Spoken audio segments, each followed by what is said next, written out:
Muy bien, señoras, señores, buenas tardes.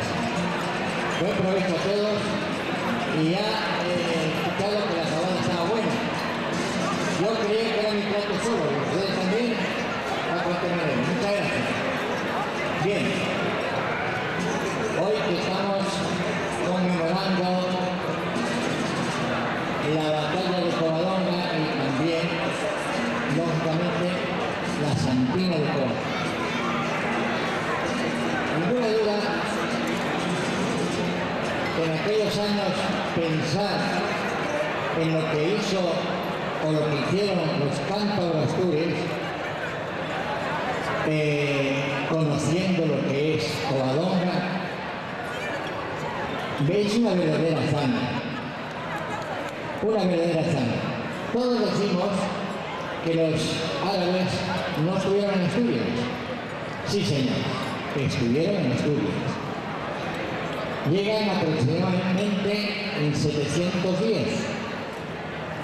Desde allí, los lugareños no les eran muy simpáticos, por lo tanto, empezaron las escaramuzas con ellos hasta el punto que en el 718 ya las cosas iban a mayores. Entonces, los asturianos, los lugareños, se negaron a pagar los impuestos. Espero que hoy día no ocurra aquí, que se paguen los impuestos.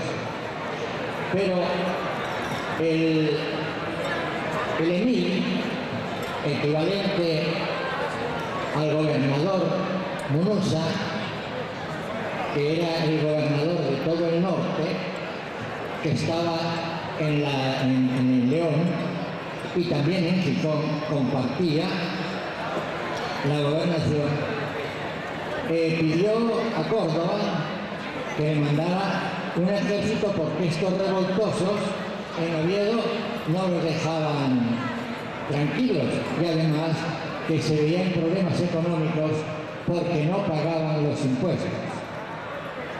Tal es así que este señor, que se llamaba Munuza, estuvo en contacto con Pelayo y a Pelayo lo mandó de alguna manera que fuera a los campesinos para que pagaran los impuestos, cosa que no logró.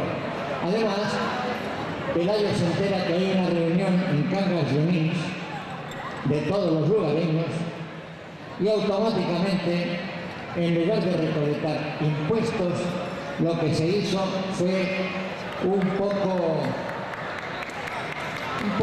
el mandamás de la revolución que estaban formando, que no era revolución porque era una guerra de guerrillas. Creo que en ese sentido los asturianos hayan sido los inventores de dicha guerra, porque ya la emplearon con los árabes. Y entonces empezaron con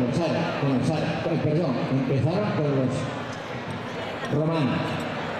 Y en verdad, de esa manera, la siguieron empleando con los árabes. Al punto que cuando las cosas iban a mayores, desde Córdoba un poderoso ejército que podía decirse que era el sumus que había en España. Lo que pasa es que el general que venía a su mando conocía mucho de las montañas de África, pero nada de las montañas de Asturias. Ahí tenía el gran problema, claro, ninguna duda. Entonces, el general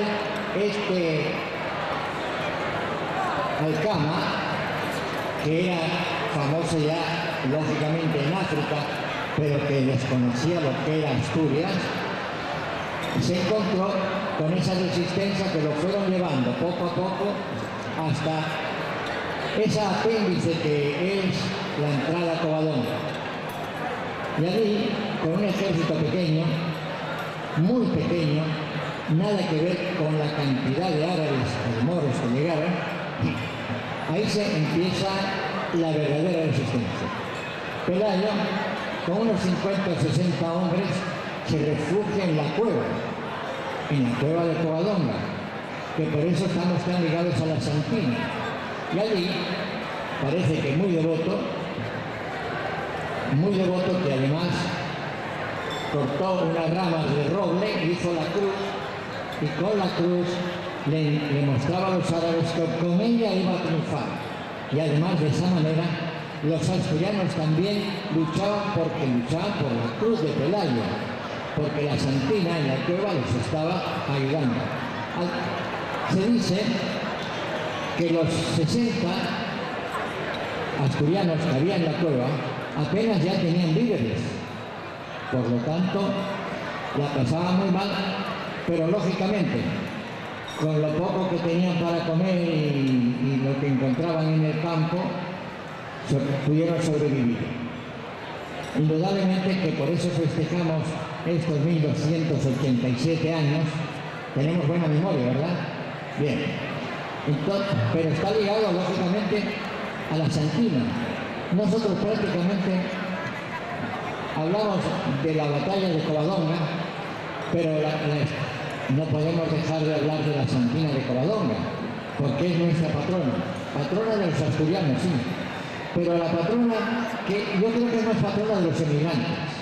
Y fíjese que en 1913 nace la asturiana, y en el artículo segundo del Estatuto del Centro Asturiano dice que se debe celebrar la Semana de Covadonga.